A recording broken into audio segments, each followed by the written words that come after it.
Hello दोस्तों, स्वागत है आपका अकाउंटिंग क्लास में।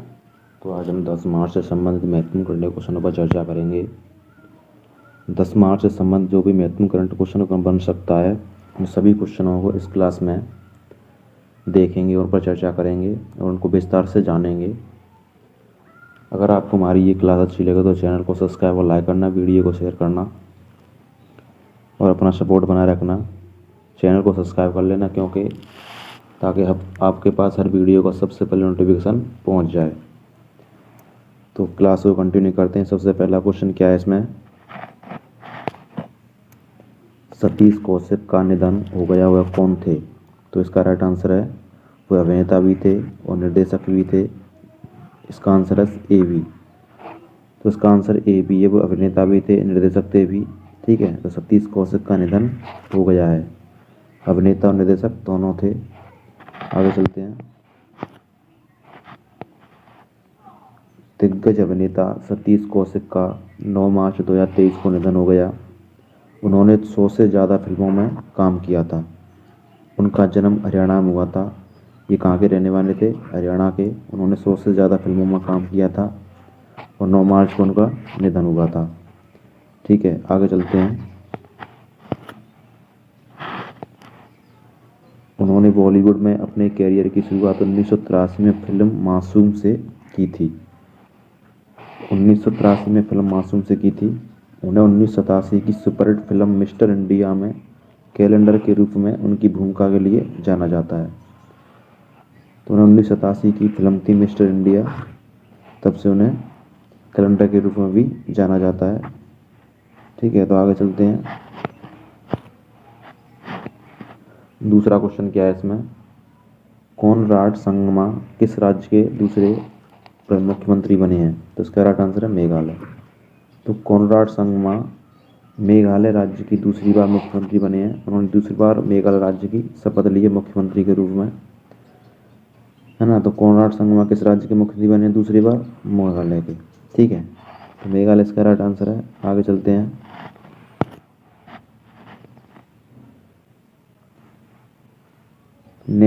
इसको थोड़ा छोटा कर लेते हैं।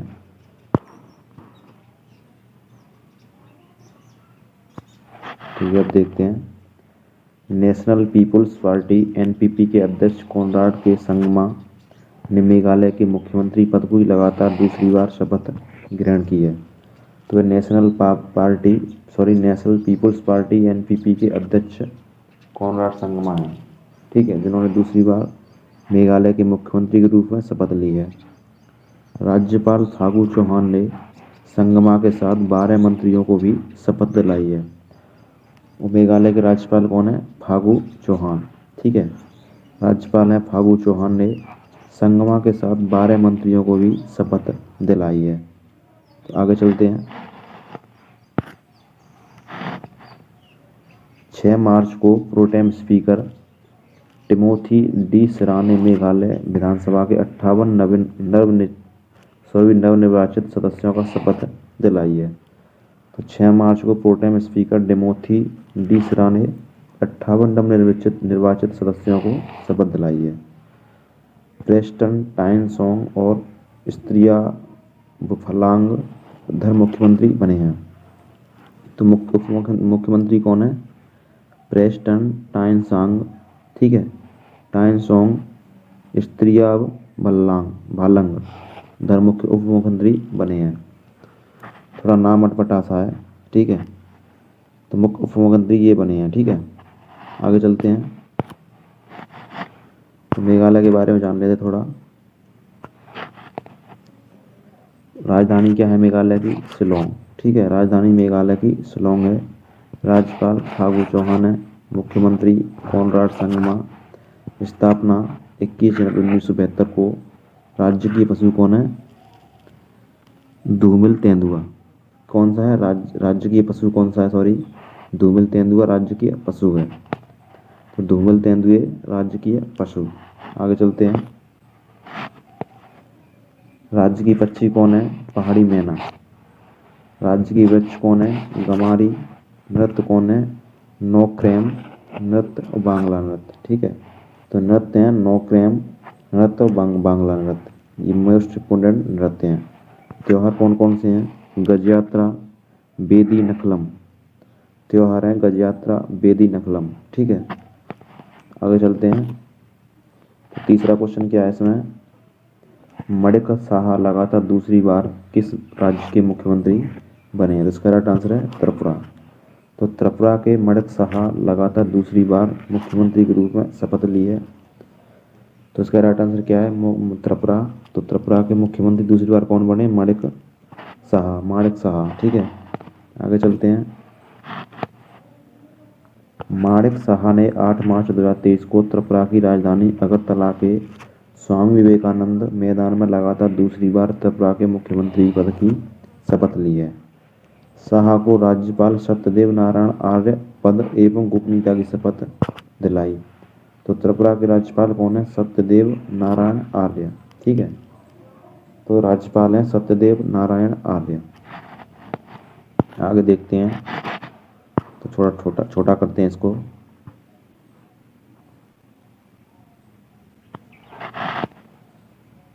शाह के शपथ ग्रहण समारोह में पीएम मोदी, अमित शाह, जेपी नड्डा, भाजपा शासित राज्यों के मुख्यमंत्री भी शामिल हुए थे। ठीक है, त्रिपुरा विधानसभा चुनाव में कुल 60 सीटों में भाजपा को 32 सीटें प्राप्त कर सबसे बड़ी पार्टी बनी है। तो त्रिपुरा विधानसभा में कुल सीटों में 60 सीटों में से 32 सीटें प्राप्त की हैं। ठीक है, तो भाजपा ने कितनी सीटें प्राप्त की थी? 32। आगे देखते हैं, त्रिपुरा के बारे में जान ले थोड़ा। राजधानी क्या है? अगरतला। स्थापना कब हुई थी? 21 जनवरी 1975 को। राज्य की पशु कौन है? ग्रीन इंपीरियल कबूतर। ठीक है, राज्य की वृक्ष क्या है? अगर। राज्य की फूल क्या है? नागेश्वर। त्योहार कौन सा है? खारची पूजा, लाई, हरा, ओबा। ठीक है, नृत्य कौन से हैं? गारिया, मशक और सुमानी। नृत्य हैं गारिया, मशक, सुमानी। आगे चलते हैं, चौथा क्वेश्चन क्या है इसका? आईएएफ में लड़ाकू इकाई की कमान संभालने वाली पहली महिला अधिकारी कौन बनी है? तो इसका राइट आंसर है शालिजा धामी। तो शालिजा धामी आईएएफ में लड़ाकू इकाई की कमान संभालने वाली पहली महिला अधिकारी बनी है। तो इसका राइट आंसर है शालिजा धामी। ठीक है, अब देखते हैं आगे। तो आगे क्या है देखो, इसकी व्याख्या दे रखी है, तो व्याख्या को पढ़ते हैं, चर्चा करते हैं। भारतीय वायुसेना आईएएफ ने 8 मार्च 2023 की घोषणा की है कि ग्रुप कैप्टन शालिजा धामी पश्चिमी क्षेत्र में मिसाइल स्क्वाड्रन की कमान संभालेंगी। ठीक है, तो 8 मार्च 2023 को घोषणा की थी। ये कौन सी कमान संभालेंगी? पश्चिमी क्षेत्र में, पश्चिमी क्षेत्र में कमान संभालेंगी। धामी को वर्ष 2003 में हेलीकॉप्टर पायलट के रूप में नियुक्त किया गया था। तो 2003 में हेलीकॉप्टर पायलट भी रह चुकी हैं। ठीक है, आगे देखते हैं। धामी भारतीय सेना की फायर एंड फ्यूरी कॉर्प्स के कैप्टन शिवा चौहान के बाद दूसरी तैनाती है। तो धामी भारतीय सेना की फायर एंड फ्यूरी कॉर्प्स की कैप्टन शिवा के चौहान के बाद भी दूसरी तैनाती है। ठीक है, शिवा चौहान वर्तमान में सियाचिन में ऑपरेशनल रूप से तैनात होने वाली पहली महिला अधिकारी हैं। तो शिवा चौहान क्या है? सियाचिन में ऑपरेशनल रूप से तैनात होने वाली पहली महिला अधिकारी हैं। ठीक है, आगे देखते हैं। तो भारतीय वायुसेना के बारे में देखते हैं। आईएएफ, इसका मुख्यालय है नई दिल्ली में, विश्व की चौथी सबसे बड़ी वायुसेना है। तो इसका मुख्यालय कहाँ है? नई दिल्ली में। यह विश्व की चौथी सबसे बड़ी वायुसेना। आदर्श वाक्य क्या है इसका?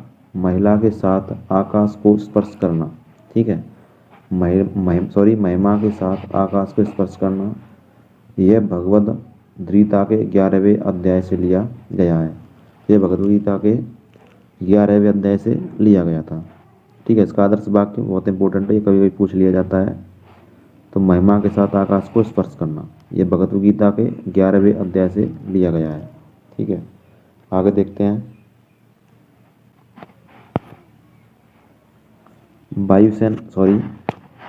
वायुसेना की प्रमुख air chief marshal BR. Chaudhary हैं। तो वायुसेना के प्रमुख कौन है? Air chief marshal BR. Chaudhary. ठीक है, तो ये वायुसेना का लोगो है। ठीक है, लोगो भी मान सकते हैं, और एक तरह से उसका ये वायुसेना का लोगो है। तो इसमें क्या है, आप ये चीज़ देख सकते हो, इसमें नीचे क्या लिखा है, नभः स्पर्श दीप्तम।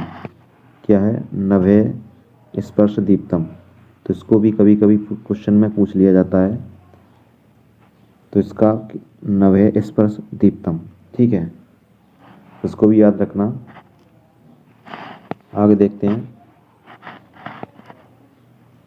ओलंपिक गेम्स में हैट्रिक लगाने वाली भारत की पहली महिला हॉकी खिलाड़ी कौन बनी है?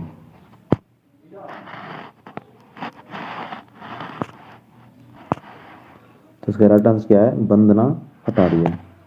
वंदना कटारिया। तो ओलंपिक्स गेम में हैट्रिक लगाने वाली भारत की पहली महिला हॉकी खिलाड़ी कौन बनी है? वंदना कटारिया। एक ही पैरा ओलंपिक में 2 पदक जीतने वाली प्रथम भारतीय महिला कौन बनी है? अवनी लेखरा। तो ये 2 पॉइंट इंपॉर्टेंट थे, इसलिए मैंने इसको बीच में ले लिया था, ठीक है। तो ये बहुत ही इंपॉर्टेंट क्वेश्चन, 2 क्वेश्चन है। तो ओलंपिक गेम्स में हैट्रिक लगाने वाली भारत की पहली हॉकी महिला कौन सी है? वंदना कटारिया। और एक ही पैरा ओलंपिक में 2 पदक जीतने वाली प्रथम भारतीय महिला कौन है? अवनी लेखरा, ठीक है। आगे चलते हैं। तो इसमें 5वां क्वेश्चन क्या है, भारत ने चाबहार बंदरगाह के जरिए 20,000 मीट्रिक टन गेहूं भेजने का फैसला किया है। यह गेहूं कहाँ भेजा जाएगा? तो यह भेजा जाएगा अफगानिस्तान में, ठीक है। तो भारत ने चाबहार बंदरगाह के जरिए 20,000 मीट्रिक टन गेहूं भेजा है, जो अफगानिस्तान के लिए भेजा जा रहा है, ठीक है। तो इसका राइट आंसर क्या है? अफगानिस्तान।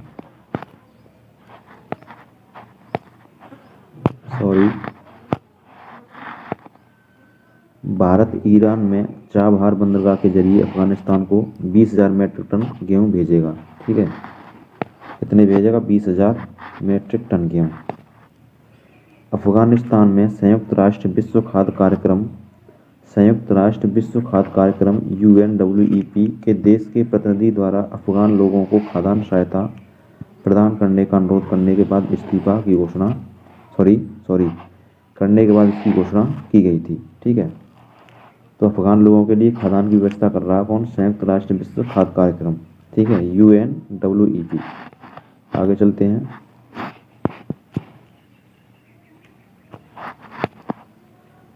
तो united national world food programme, ठीक है, संयुक्त राष्ट्र खाद्य संयुक्त कार्यक्रम। तो मुख्यालय कहाँ है इसका? रोम, इटली में। मुख्यालय कहाँ है? रोम, इटली में। स्थापना हुई थी 1961 में। अध्यक्ष कौन है? डेविड बेसला। कौन है? डेविड बेसली, ठीक है। अध्यक्ष हैं डेविड बेसली। यह संयुक्त राष्ट्र के भीतर एक अंतर्राष्ट्रीय संगठन है जो दुनिया भर में खाद्य सहायता प्रदान करता है। तो उसका मुख्यालय रोम, इटली में है। स्थापना 1960 में होती है। अध्यक्ष डेविड बेसली है और ये अंतर्राष्ट्रीय संगठन है जो दुनिया भर में खाद्य सहायता प्रदान करता है, ठीक है। आगे चलते हैं, ठीक है। तो इसी संघर्ष क्षेत्र में खाद्य सहायता प्रदान करने के प्रयासों के लिए 2020 में नोबेल शांति पुरस्कार से सम्मानित किया गया। तो संयुक्त राष्ट्र खाद्य विकास कार्यक्रम को 2020 में नोबेल शांति पुरस्कार से सम्मानित किया गया था, क्योंकि खाद्य सहायता प्रदान करने के प्रयासों के लिए इन्हें नोबेल पुरस्कार शांति दिया गया था, ठीक है। आगे देखते हैं। तो कुछ देख लेते हैं विश्व के प्रमुख देश, मुद्रा और संसद, ठीक है। प्रमुख देश हैं, उनकी मुद्रा दी है और संसद भी दी हैं। तो देखते हैं, कभी कभी ये भी क्वेश्चन में पूछ लिया जाता है एग्जाम में। देखो, बांग्लादेश की क्या है? टका मुद्रा है, और संसद को क्या बोला जाता है? जातीय संसद, ठीक है। तो बांग्लादेश में रुपया को टका बोला जाता है, ठीक है, मुद्रा को। और नेपाल में क्या बोला जाता है? नेपाली रुपया, नेपाली रुपया। और इसको बोला जाता है राष्ट्रीय पंचायत, ठीक है। संसद को राष्ट्रीय पंचायत बोला जाता है। म्यांमार में क्याट बोला जाता है मुद्रा को, और संसद को क्या बोला जाता है? पिथु अलुतो। क्या बोला जाता है? पिथु अलुतो, ठीक है। तो म्यांमार में मुद्रा को क्याट और संसद को पिथु अलुतो। मिस्र में क्या बोला जाता है? मिस्री पाउंड, ठीक है। संसद को पीपुल्स असेंबली। फ्रांस में क्या बोला जाता है? मुद्रा को यूरो, ठीक है। और संसद को नेशनल असेंबली। जर्मनी में यूरो और बुंडस्टैग, ठीक है, संसद को बुंडस्टैग। इजराइल में मुद्रा इजरायली शेकेल और संसद को द नेसेट, ठीक है। तो ये प्रमुख मुद्रा और संसद थी प्रमुख देशों की। तो छठवां क्वेश्चन क्या है इसमें, न्यूयॉर्क कोर्ट में पहले भारतीय अमेरिकी न्यायाधीश कौन बने हैं? तो इसका राइट आंसर है अरुण सुब्रमण्यन। कौन है? अरुण सुब्रमण्यन, ठीक है। तो न्यूयॉर्क कोर्ट में पहले भारतीय अमेरिकी न्यायाधीश बने हैं अरुण सुब्रमण्यन, ठीक है। आगे चलते हैं।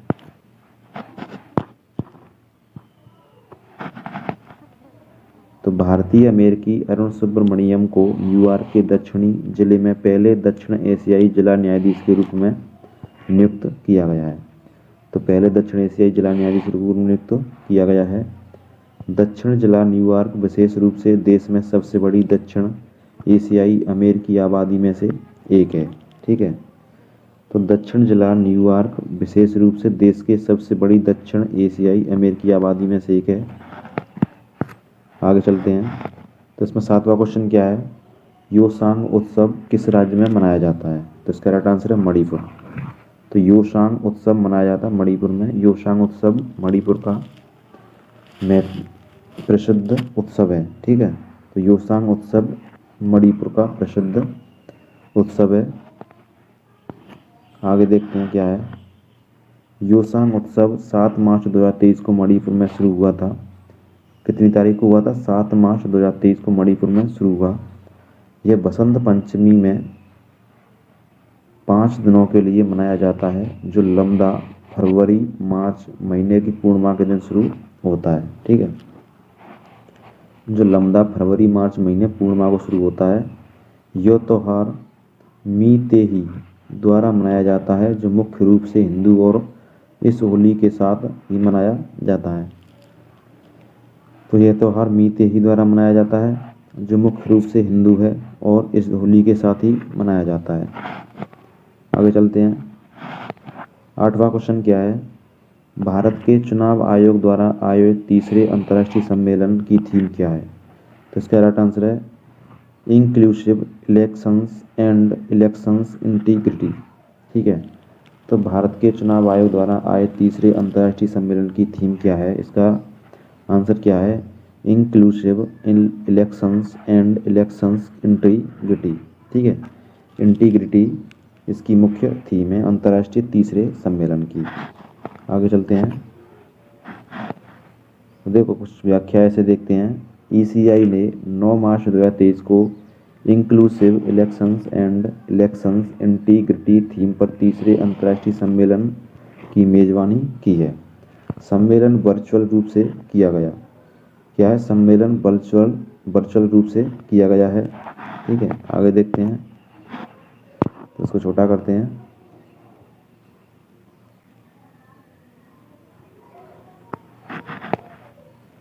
तेईस 24 जनवरी 2023 को नई दिल्ली में ईसीआई द्वारा use of technology and elections integrity theme पर दूसरा सम्मेलन आयोजित किया गया था।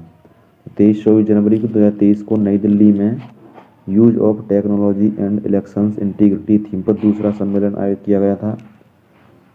अब देख लेते हैं कुछ भारत निर्वाचन आयोग। तो भारत निर्वाचन आयोग यह देश में चुनाव कराने के लिए स्थापित एक संवैधानिक निकाय है। निर्वाचन आयोग का कार्य क्या होता है? यह देश में चुनाव कराने के लिए स्थापित एक संवैधानिक निकाय है, ठीक है। आगे चलते हैं। और क्या है कि इसका गठन कब हुआ था? 1950 में, ठीक है। मुख्यालय नई दिल्ली में है।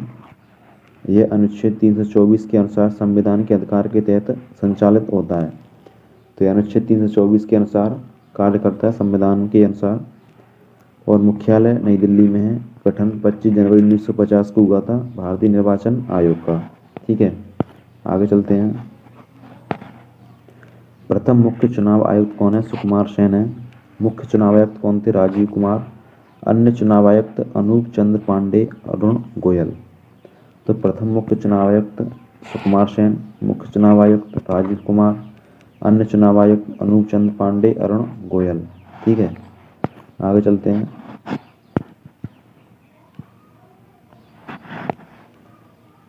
16वां क्वेश्चन क्या है, यूनिसेफ के अनुसार कुपोषण से पीड़ित गर्भवती महिलाओं की संख्या में कितने प्रतिशत की वृद्धि हुई है? तो 25%। यूनिसेफ के अनुसार कुपोषण से पीड़ित गर्भवती महिलाओं की संख्या में कितने प्रतिशत वृद्धि हुई है? 25%। ठीक है, तो कुपोषण से पीड़ित गर्भवती महिलाओं की संख्या में वृद्धि हुई 25%। आगे चलते हैं।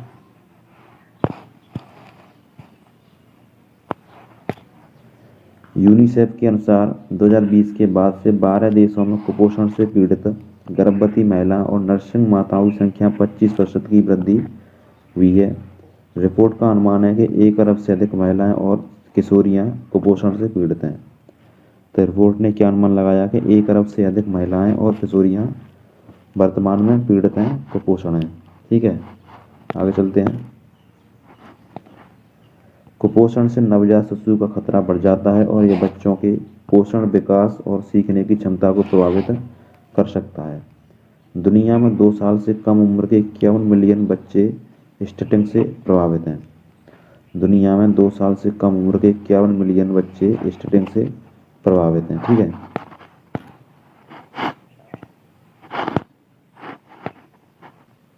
यूनिसेफ एक संयुक्त राष्ट्र एजेंसी है जिसे 11 दिसंबर 1946 को संयुक्त अंतर्राष्ट्रीय बाल आपातकालीन कोष के रूप में स्थापित किया गया था।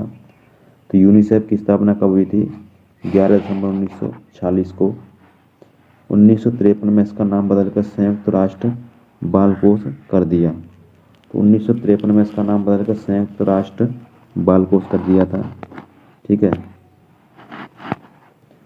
यह बच्चों और माताओं को विकास और मानवीय सहायता प्रदान करता है। मुख्यालय है न्यूयॉर्क, संयुक्त राज्य अमेरिका। मुख्यालय कहाँ है? न्यूयॉर्क, संयुक्त राज्य अमेरिका। ठीक है, आगे चलते हैं। 10वां और लास्ट क्वेश्चन क्या है, 23वां राष्ट्रमंडल कानून सम्मेलन किस राज्य में आयोजित किया गया? तो इसका राइट आंसर है गोवा। तो गोवा में 23वां राष्ट्रमंडल कानून सम्मेलन आयोजित किया गया था। तो इसका राइट आंसर है गोवा। ठीक है, आगे चलते हैं। 23वें राष्ट्रमंडल विधि सम्मेलन का आयोजन 5-9 मार्च 2023 को किया गया था। पणजी, गोवा में इसका आयोजन किया गया था। पणजी, गोवा में इसका आयोजन हुआ था। इस सम्मेलन में 52 देशों के 500 प्रतिनिधियों ने भाग लिया था। तो 52 देशों के 500 प्रतिनिधियों ने भाग लिया था 23वें राष्ट्रमंडल विधि सम्मेलन में। ठीक है, जो 5 से 9 मार्च तक 2023 को हुआ था। 5 दिवसीय सम्मेलन में केंद्रीय विधि एवं न्याय मंत्री श्री किरेन रिजिजू और गोवा के मुख्यमंत्री डॉक्टर प्रमोद सावंत भी शामिल हुए थे।